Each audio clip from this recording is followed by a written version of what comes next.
सुर्खियों पर। सीएम शिवराज सिंह के खेती में नुकसान संबंधी बयान पर युवा कांग्रेस ने उन पर जमकर निशाना साधा है। युवा कांग्रेस प्रदेशाध्यक्ष कुणाल चौधरी ने कहा कि कृषि का व्यवसाय सिर्फ मुख्यमंत्री और कृषि मंत्री के लिए लाभ का धंधा रह गया है। सीएम की पत्नी 1 एकड़ की फसल में 7 लाख रुपए का मुनाफा कमाती है। कृषि मंत्री ने कई एकड़ जमीन पर आम की खेती की है। इस प्रकार करोड़ों रुपए कमाने वाले किसानों को सीख क्यों नहीं देते? युवा कांग्रेस प्रदेशाध्यक्ष कुणाल चौधरी ने पत्रकार वार्ता में आरोप लगाया कि प्रदेश सरकार किसानों के साथ धोखा कर रही है। गोदामों में अनाज सड़ रहा है पर किसानों को फसल का उचित दाम नहीं मिल पा रहा है। किसान हक मांगते हैं तो उन्हें गोली मार दी जाती है। सरकार की किसान विरोधी नीतियों के कारण 2 माह में ही करीब 5 दर्जन किसान आत्महत्या कर चुके हैं। लगातार जगाया जाएगा जब तक किसानों की मांगों पे यह सरकार पूरी तरीके से किसानों की मांगे नहीं मानती। या तो किसानों की मांगे मानेगी या फिर इस सरकार को हटाने का काम जनता के साथ। कुणाल जी, आपने कहा था कि जो किसान देश के किसान का बेटा सरकार को तस्कर दिखता है। मेरा सीधा सवाल है कि अगर वो किसान के बेटे थे तो उनको गोलियां क्यों मारी, और अगर सही में वो तस्कर थे तो उनको 1-1 करोड़ का मुआवजा क्यों दिया? सरकार अपनी नाकामी छुपाने के लिए किसान का अपमान कर रही है। इनका ये लगातार अपमान पहले भी करते आए। जब किसान की फसल का दाम बढ़ गया तो मतलब प्याज खरीदने के लिए इनकी धर्मपत्नी लोन लेने चली गई। गृह मंत्री, इनका कृषि मंत्री कहता है कि किसान भूत प्रेत से मरता है। ये इनका एक विधायक कहता है किसान सबसे, इनकी सोच किसानों के प्रति बिल्कुल खराब सोच है और ये किसान के बेटे होने का ढोंग रचते हैं। इस बात सोच से वो किसान के बेटों का आंदोलन था। नरसिंहपुर जिले के धमना गांव समीप उस समय अफरा तफरी मच गई जब बीच सड़क में ट्रक हाई टेंशन लाइन से टकरा गया और धू धू कर जलने लगा। इतना ही नहीं, चालक भी ट्रक के साथ जिंदा जल गया। हादसे की स्थिति को भांपते हुए परिचालक सहित 2 अन्य यात्रियों ने कूदकर किसी तरह अपनी जान बचाई। जानकारी अनुसार नरसिंहपुर जिले के धमना गांव के पास नया गांव से बुधवार को एक ट्रक गुजर रहा था। बताया जा रहा है कि ट्रक में अर्ध मूवर्स जेसीबी मशीन लोड थी जो 11 केवी लाइन के संपर्क में आ गई, जिससे ट्रक में आग लग गई। ट्रक ड्राइवर भी करंट व आग की चपेट में आ गया और जिंदा जलने से उसकी मौत हो गई, जबकि अन्य 3 लोग जान बचाने में सफल रहे। ड्राइवर कौन था और उसका नाम क्या था और कहां से गाड़ी लेकर आया था पता नहीं चल सका है।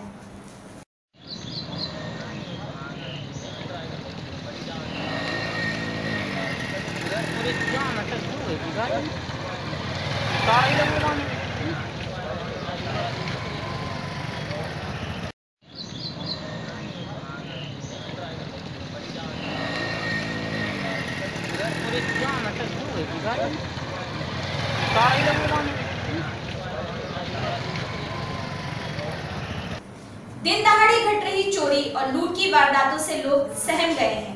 मंगलवार की दोपहर जहां कोतवाली थाना क्षेत्र अंतर्गत एक युवती के साथ 3 लाख रुपए गायब व एक लूट हुई, तो वहीं 24 घंटे के अंदर फिर से दूसरी बलदेवबाग में चौक में घटना सामने आई है।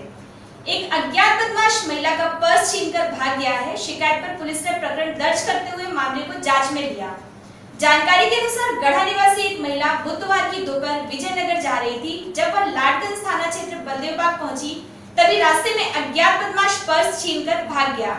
महिला ने इसकी शिकायत पुलिस से की है। महिला के अनुसार पर्स में 5-6 हजार रुपए नगद सोने की ज्वेलरी रखी थी। शिकायत पर पुलिस ने प्रकरण दर्ज करते हुए मामले को जांच में लिया। आवेदन हम लोग ने लाडगंज में दिया। वो आवेदन को वापस लेने के लिए वो इसको दम दे रहा था कि आप आवेदन वापस लो। तो जब इनने विरोध किया तो इससे गाली गुफ्तार की और भागते भागते इनका बैग छीन लिया। प्रियंका खंपरिया और दीपक खंपरिया।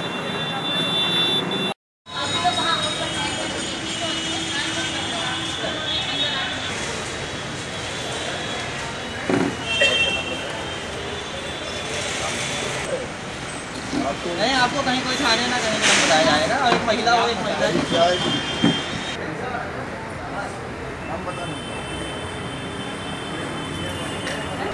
आपको कहीं थाने भी नहीं जाना। नहीं है तो क्या है यार? नहीं, मैंने बाहर यहाँ तो बताया कि ऐसा करना, मैंने बाहर तो गई। हाँ, सोनम मसले लोग भेज रहे हैं थाने, ठीक है? तो देव सर वो कौन है? हाँ,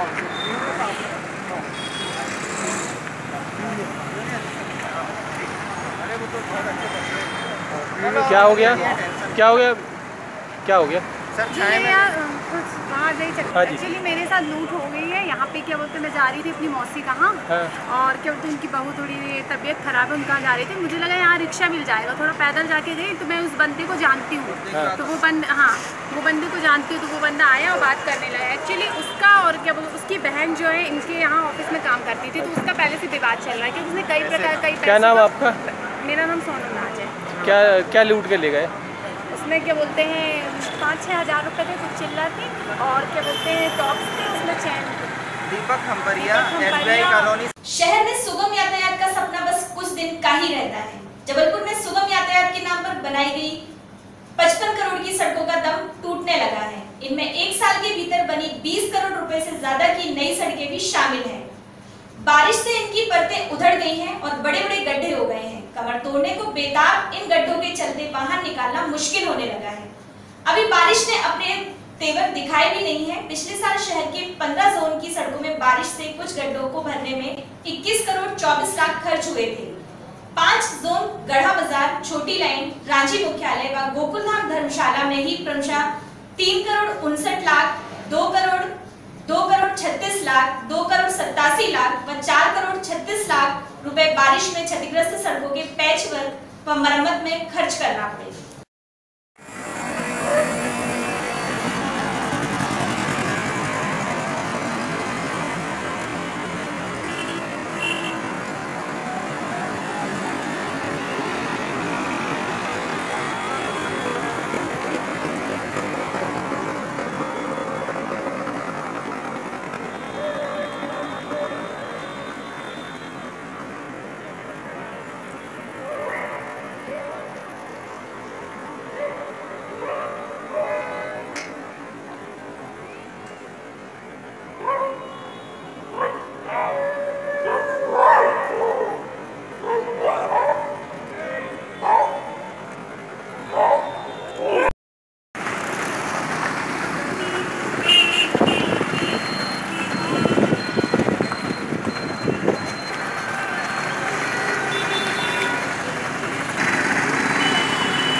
जो आंखों वाले हैं वे कुदरत की बनाई इस खूबसूरत दुनिया को मिटाने में लगा है। हरियाली को मिटाकर कंक्रीट के जंगल लगाने में दिन रात जुटा है। वहीं कुदरत ने जिन्हें आंखें नहीं दी हैं वे केवल इस दुनिया को मन की आंखों से देखकर ही खुश हो जाते हैं। दरअसल बुधवार को स्नेह नगर पार्क में पौधारोपण कार्यक्रम आयोजित किया गया। इसमें नेत्रहीन कन्याएं भागीदारी करने पहुंची। बालिकाओं ने सबसे पहले सभी पौधों का पूजन किया। इसके बाद एक एक कर लोगों द्वारा बताई गई जगह पर पौधे रोपे। उनका कहना था कि पौधों के बिना स्वस्थ जीवन की कल्पना बेईमानी है। आइए हम सब मिलकर फिर से इस धरती का श्रृंगार करें, अधिक से अधिक पौधे लगाएं और दूसरों को भी इसके लिए प्रेरित करें। अरे अंग्रेजी मन है ज्यादा थे, हिंदी हाथी कम। चल जब कना यो किसली चितर देखे बार लोगों के लगी हवे भीड़ दूर। वेरी गुड, वेरी क्लैप करो भैया, ताली बजाओ सब लोग। आज पौधारोपण आप लोग आए, बताइए। ये 2-3 लाइन कविता तो बताइए, कविता गाइए आप। मेरा नाम तुम्हारी तुलसा मरावी है। मैं कक्षा 11वीं में पढ़ती हूँ। जिला मंडला भुट्टा से आई हूँ। कान्हा किसली के ऊपर मैंने एक गाना बनाया। बताइए। हाँ 2-3 लाइन। हाँ चल जब कन्हैया किसली चित्र देखे बार लोगों के लगी हवे भीड़ दूर। चल जब कन्हैया किसली चित्र देखे बार लोगों के लगी हवे भीड़ दूर। कान्हा के मोर पपीहा बोले और बोले मैं ना मजूरी गा और बोले मैं ना मजूर। कान्हा के मोर पपीहा बोले और बोले मैं ना मजूरी गा और बोले मैं ना मजूर। बड़े बड़े दुर के मन हाथे औते वहाँ विदेश के गा औते वहाँ विदेश के बड़े बड़े दुर के मन हाथे औते वहाँ विदेश।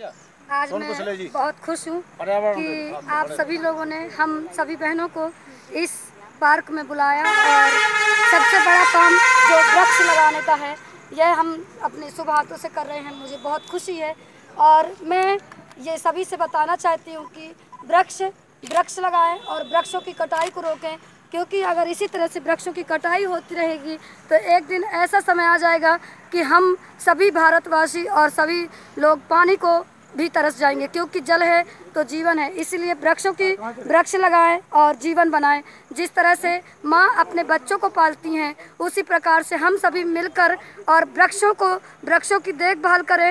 हर जन्मदिन में हर दिन जो भी त्यौहार हो कुछ भी हो तो हमें वृक्ष लगाना चाहिए और वृक्ष लगा के अपने घर में हरियाली, अगर हरियाली है तो खुशहाली है, हरियाली और खुशहाली को बनाए रखें और साथ ही साथ जीवन को सफल बनाएं, क्योंकि जीवन। नाम बताइए अपना। मेरा नाम रश्मि पटेल है।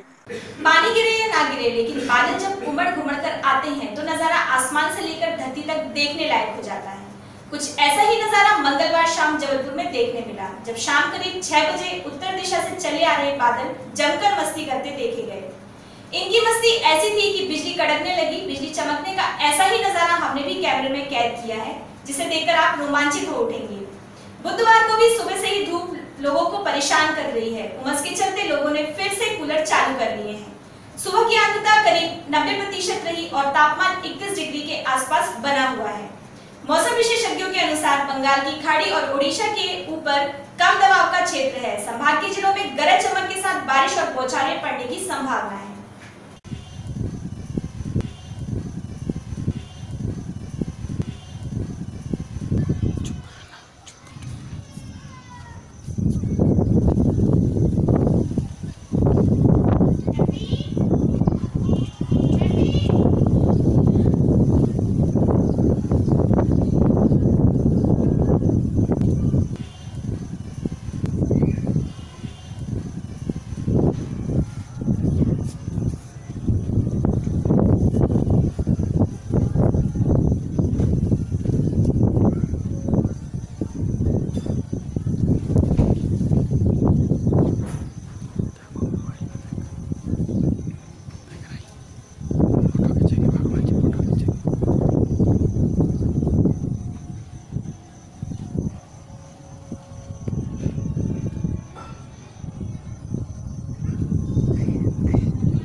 तो ये थे आज के समाचार। अन्य खबरों के लिए बने रहे पत्रिका पर या फिर आप लॉग ऑन भी कर सकते हैं www.patrika.com पर। नमस्कार, जय हिंद।